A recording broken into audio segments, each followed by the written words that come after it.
Hamaze gukorwa utwigoro twinshi kugira ngo igihugu cacu c'u Burundi gishobore gutera imbere. Two twigoro twarakozwe muri kahise nkuko tugiye kuvyumva muri kino kiganiro, ariko igihugu nticigeze gitera kija imbere, ahubwo carasubiye inyuma gato. Uno munsi muri kino kiganiro tugiye kwerekana intambamyi, twishimikije ivyo umuhinga agiye kuvuga, twishimikije ivyo umuhinga agiye kutubwira, kugira ngo umuntu ashobore kumenya ahageze, kumbure n'umugambi w'2040 w'igihugu c'u Burundi gishobora kuba cifashe, kugira ngo dushobore kuwushikako, mbere tuzoshike no kuri wa mugambi w'2060 w'igihugu giteye imbere. None uno munsi wombaza ati mbega intambamyi nizahe, canke ibibazo igihugu kiriko kirahura navyo nizahe? Kuko murabizi neza yuko iyo umuntu ariko aragenda mw'iterambere, iyo umuntu ashaka impinduka, kenshi yamahura n'ibibazo, ariko vyiza kugira ngo vy'ukuri ushobore gushika kuri yambona kazoza, canke ushobore gushika kuri yahandi wifuza gushika, ni vyiza yuko umuntu agenda aragwana n'ivyo bibazo biba bihari, kugira ngo umuntu ashobore gushika kuri vya bindi aba yifuza gushika. Murabizi neza yuko ata murundi numwe ngaha nizera neza yuko atifuza kubona Uburundi buteye imbere, atifuza kubona yuko Uburundi nabwo asigaye arakarorero, ibindi bihugu bishobora gutanga ko akarorero bikavuga biti nimugende murabe mu Burundi kugira ngo natwe dushobore gushika ku iterambere. Ni ibintu vyiza cyane, biryoshe cyane. Reka rero tudatevye twumvirize uwo muhinga, twumvirize n'ivyo avuga, hanyuma mu nyuma tuza kongera kugaruka kugira ngo tuyage namwe. Let's go. Jewe rero intervention yanje isunga imyibutso ibiri yavuzwe na basogokuru, aho bagira bati agaswi kazokura ukerekwa n'uguri, agaswi kazokura ukerekwa n'uguri. Barongera bati ahasi ubwana hamera ubwanwa. Mbega ni kuki hari institution zirenga 10 hakaba kivugwa igiturire mu gihugu cy'u Burundi? Habuze iki? Jewe ndibuka mu ntango za nyene icubahiro umukuru w'igihugu, igihe yatangura amabanga yiwe, yarigeze kuvuga ngo umutegetsi azogenwa azokwerekana ubutunzi bwiwe. Hanyuma hacindwa inkeyi acarahindura ati yamara twasanze ubutunzi bw'umuntu ari banga. Ejo bundi mwaravyumviye mu n'amashinga amateka y'u Burundi, aho hari abashinga amateka bubahutse barabaza umushikiranganje ajejwe amagara y'abantu, baravuga bati hariho amafaranga yasigaye ku mahera yari yaratanzwe yo kugwanyikiza covid, yo barenga nk'imiliyaridi 3. Yoba yarayeganya ko umushikiranganje sharisigura ati je na je ivyo amafaranga sindabibona,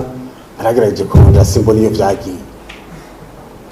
Nyiteka umukuru n'amashinga amateka ati byo birumvikana, nta muntu yo kwigwara gukurikirana kandi nawe utazi iyo vyagiye. Ivyo byose n'ibibazo nguma nibaza nti none turiko tuja he? No munsi ibanki nkuru y'igihugu c'u Burundi yaravanywe mu bushikiranganje ica igenda mu biro by'umukuru w'igihugu. Nca nibaza ibibazo ko nyene icubahiro umukuru w'igihugu ari we yarajejwe gukontrola ingene ayo mafaranga ariko arakoreshwa hariya mu bushikiranganje. Uno munsi akaba ari wayagera, ninde azokontorora? Azokora gukurikirana ingene bayagera ari mu biro vyiwe, yongere yikontore ingene ariko arakoreshwa. Je nkumva ko ivyo byose ari ibibazo. Iyo turiko turavuga ibijanye no kurwanya igiturire, mbona kumenga aho hose kirashobora kuronka ahantu kimenera. Mperuka kumva nimba ntihenze umushikiranganje ajejwe ikigega ca leta avuga ngo amahera yarategekanijwe kwinjira mu bijanye n'ubutare ngo hoba hinjiye ngira ngo make yatashika n'ibice 20%. None kwizo institution zirenga 10, ayo mafaranga yose atinjiye bo abazi yagiye, ho bari kwarakogwa iki? Mu yandi majambo, je nkumva kumenga kaedo charge canke mission z'izo institution kugira kubaho gira zidondagura umenga zaramaze gutanga imihoho kuko nimba zitatanze imihoho ejo bundi mwaravyumvise nyene cy'uwo mukuru w'igihugu avuga ati kajeke murayumva hariya hoba haranyurujwe imyadi irenga 53 acaranatanga n'ikiringo kugira ngo abari kubaka ico kigomero basubize ubwo buryo bwose bwazimiye nararindiye ko numva za institution zirenga 10 zigira ziti twasanze ari banaka ubu twayagaruye cyangwa twabashize imbere y'ubutungane canke nyene cyo hari mukuru w'igihugu avuga ati zandwi zibiri cyangwa ukwezi cyangwa amezi 3 nabahaye ubu noneho kuri kwagaragaye ba bantu naba abene gihugu kugira ngo tubimenye n'iyi saha sinzi mwebwe mwaravyumvise jewe ntaco ndumva umuntu araca yibaza ibibazo byinshi none kwizo institution zihari zimwe zikaba zegamiye inamashinga amategeko izindi zikaba zitanga raporo hariya mu biro by'umukuru w'igihugu hariko hakorwa iki kugira ngo niburiwe utwo dosiye dukeyi mu zindi nyinshi tumaze kumenyekana hagira icokorwa kandi kigaragara mwaravyumvise ejo bundi nyene cyubahiro mukuru w'igihugu cacu agira ati umuntu arongoye otrako ntasubire no mu biro kubera amakosa runaka ariko nta mezi nk'atanu yacanasubirizwa wanashaka nta mezi nk'atanu yaba yararenze adahawe kurongora ubundi ayandi mabanga akomeye umuyobozi mukuru w'ikindi kintu iyo yari yarakosheje hoba hari habaye iki jewe rero niko ndiyumvira ndabona ko ibyo arivyo byose agahaze gahera hejuru mu gihe ya haute cour de la justice itarabaho muri kino gihugu cacu c'u Burundi biraboneka yuko hejuru nta kabakoma mu gihe atakabakoma umwe wese acakora uko ashatse akavuga uko ashatse abarundi nabo bati umwera uva hejuru ugakwira hose murumva ko nabandi nkuko uhejeje kuvuga ariko arabivuga uca usanga abo kubahuka haba mu bucamanza kugira ngo bace imanza z'ukuri baca baba bakeyi iyo rero tuvuga tuti imbona kazoza 2040 2060 je hari gihe nibaza nti ni wamwibutsa abarundi baci bavuga ngo akarimi kakuresha siko kakurongora birashoboka yuko no munsi turiko turareshwa mugabo tutazorongorwa bivanye n'ibyo turiko turabona kuko no wubahuka no munsi turi mu kwezi kwa12 ngo uvuge ngo mu kwa gatatu nzovyara tani ndufise ko bamwe imitima yamaze gusambuka iyo havugwa ibura ry'igitoro umuntu akava mu cara amagenda mu kanyosha n'amaguru kubera yabuze déplacement hakavuga ibura ry'ibinabiriya hagaca hiyongera ko ibibazo byose umuntu yajyamye mu ijoro ariyumvira ati mbega turiko tuvahe turiko tuja he naha rero umuntu yarakeneye kugira ashatubwira ati ni mureme hari ibintu biriko birakorwa reka ngaruke kuri budget programme uno munsi iri kwikorerwa ku mushikanganje butandukanye uri kuraraba la politique en soi ni nziza kuko yotuma igihugu kigira aho kivuye naho gishika jewe naho nibaza mu bwenge bw'iwanje nti iyo umwaka urangiye nyakwa mushikiranganje wa mbere abatubwira ati mu miliyardi 4,000 igihugu cakoresheje cyari kizokoresha cakoresheje hari ibintu nyamukuru byakozwe ibi nibi umuntu agaca biharura n'amahera byatwaye tukumva koko muri izo miliyardi zirenga 4,000 igihugu kiba cakoresheje hari ibintu by'ukuri bigaragara bituma turiko tutera intambwe tugenda bitandukanye rero na za fredo mission zahana hariya haba kuja hanze y'igihugu ni vyiza kujayo mugabo uzanye iki igihugu ikije gutuma igihugu gitera imbere n'iki hano cangaruka ku minsi mikuru ikorwa mu gihugu cy'u Burundi iyo uravye igihugu cy'u Burundi aho kigeze mu bijanye n'ubutunzi hamugaca usanga dufata amamiliyoni atagira uko angana ngo tiko turahimbaza umunsi mukuru w'amakomine ako n'akarontanze mbega ko twawuhimbaje mu bijanye na investissement y'igihugu twungutse iki duteye intambwe iyi mbega hari ciyongeye ku bijanye na production isanzwe iri mu makomine canke mu bushikiranganje kora twahimbaje uwo munsi inyungu niyi inyungu nuko kumbure turinejereje turaryohewe turafunguye turariye amahera y'igihugu ariko mu bijanye n'iterambere tuvuye hehe dushitse hehe izo nzego zihari ngo zikora iki kumva ari nyinshi muyagize ngo ibinyegeri byinshi ntivyimba ego nivyo none gushika uno munsi ega uciye hose usanga iyo inspection de l'État ihari mu bushikiranganje butandukanye mugabo inyungu igaragara bamaze gushikana ku igihugu mu kwihaya niyihe mu gihe uno munsi tubona degradation de la monnaie iri kuraba umunsi ku munsi umwe yagize ati none iri kura konsoma ivyo utari kuratera canke ivyo utari kurategekanya impera n'imperuko utahirira he je nagiye mbona amapolitike menshi agiye abangaha mu Burundi bakavuga bati hari imigambi we Burundi urambaye twadutera amavoka tugomba dukora ibi nibi wazunguruka hirya no hino usanze atari giti civo ku muntu yitereye kiri muhira bya bindi byose ukarondeye byazimanganiye ukabura amamiliyardi vyatwa ugasanga ntagira uko angana byukuri icambere nayo kuvuga mugezanje akivuze kijanye na independance des institutions cyane cyane juridique hanyuma kandi nizo institutions nyene ziko zirakora navuga independance mu buryo bwayo abo bantu banomwa muri zo poste zijejwe kugwanya igiturire mbega banomwa gute mbega n'abantu independent mbega nta influence runaka ibiri hejuru yabo niba bari influence quelque part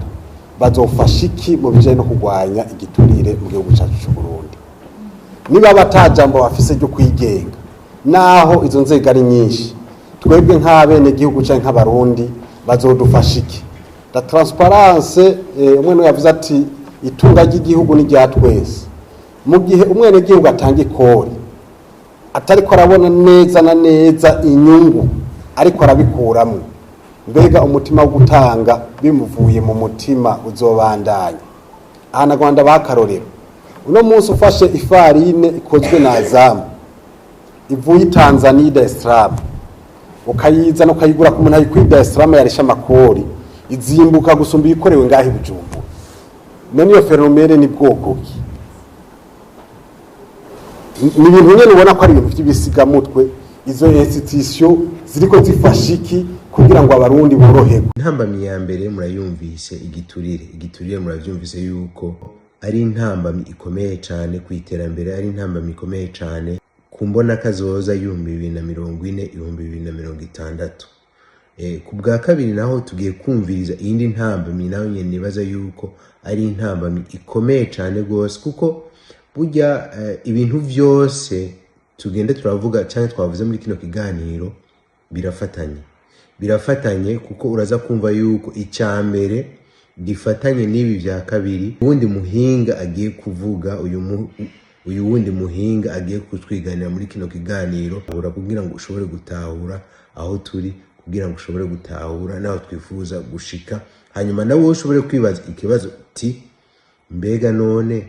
tuzoshikayo by'ukuri turiko turagenda muri ya nzira twifuza kuzojamo ariko ku bwanje nibaza yuko iyo umuntu ashaka gushika ahantu nkuko natangwe ndabivuga hariho intambara ategezo kugwana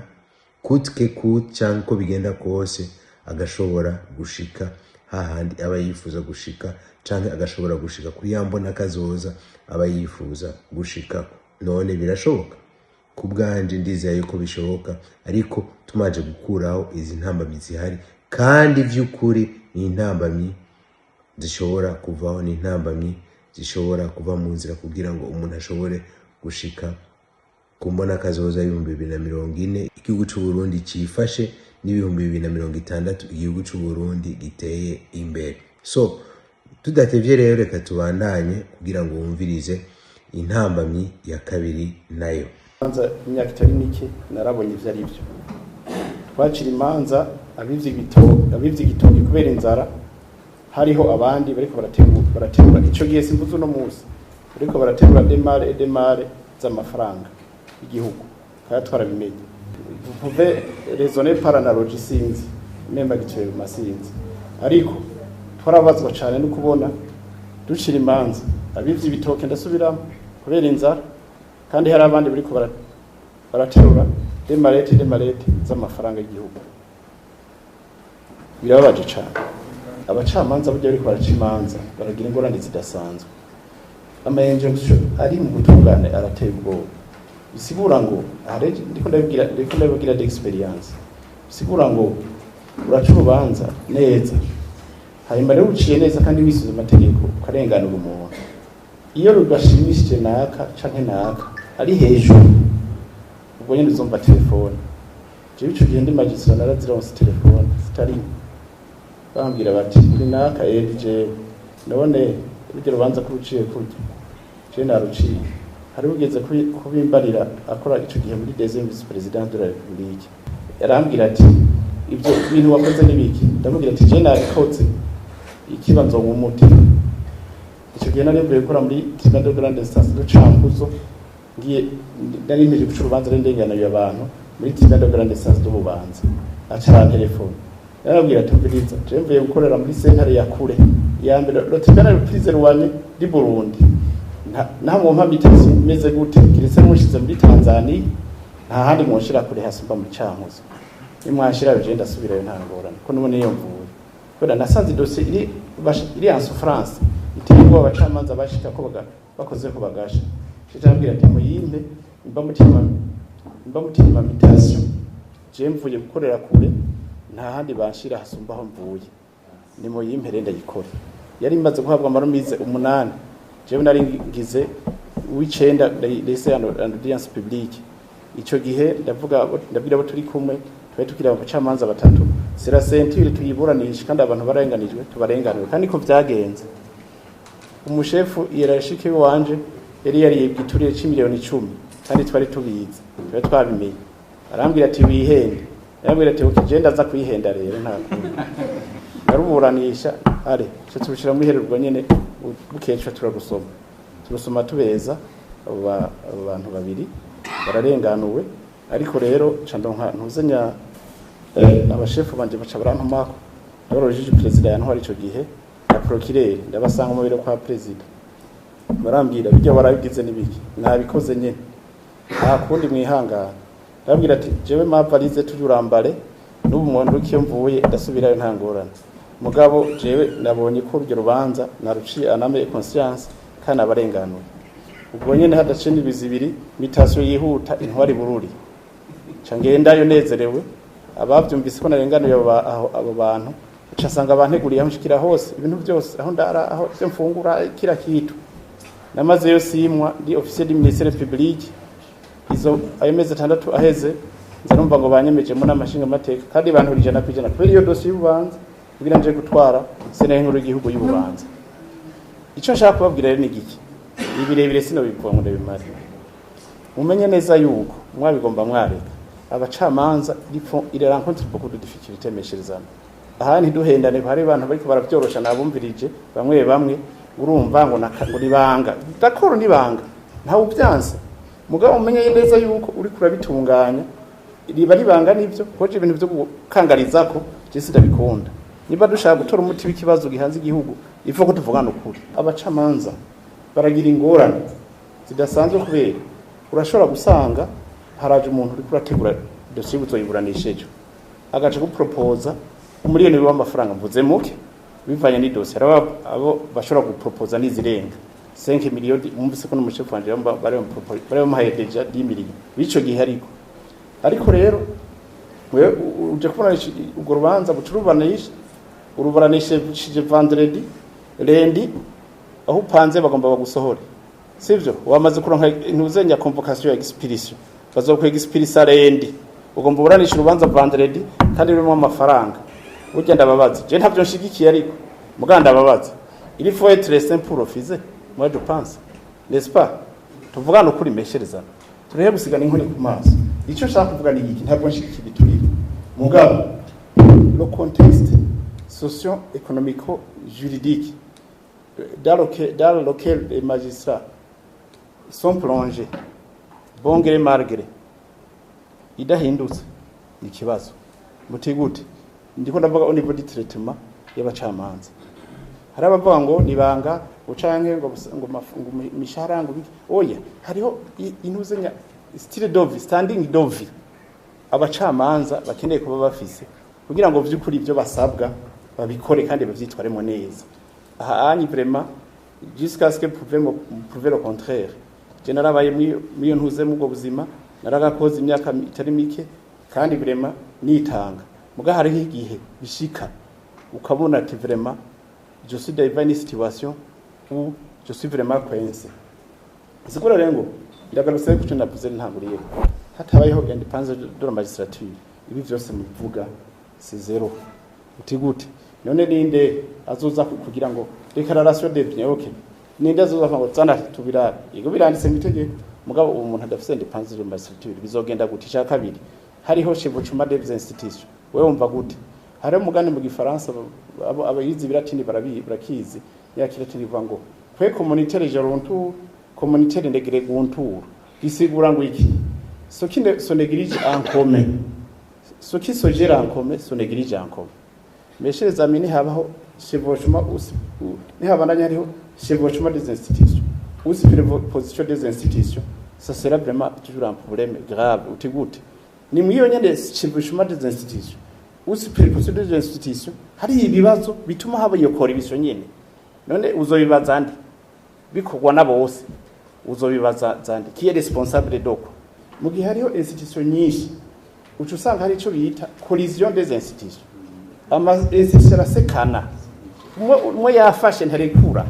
avuga ati ni jewe kubera hari igihe babona mu mukate tuvugana ukuri yafashe ntarekura ugiye kuva mu mpananje nkureko aho biratewe ya jibi nanje rimpa ni jewe nyine sindekura ndiko ndababwira nko praticien du droit kandi kumandireje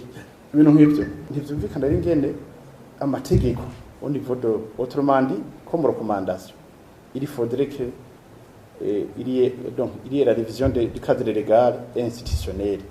militant en faveur de la prévention pourquoi si litegusa hariho na prévention d'abord ukinga igituri hariho kukikinga ntikiribwe n'ukukihana cyariwe ivyo biratandukanye donc il faut qu'il y ait vraiment un cadre légal et institutionnel militant en faveur de la prévention et de la lutte contre la corruption au Burundi aha nobabwira nti byose kandi mategeko byarimwe mbwa ntibikurikizwa cyo ni gatatu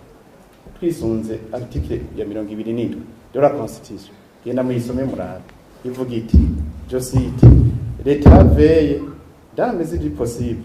à ce que tous les citoyens disposent des moyens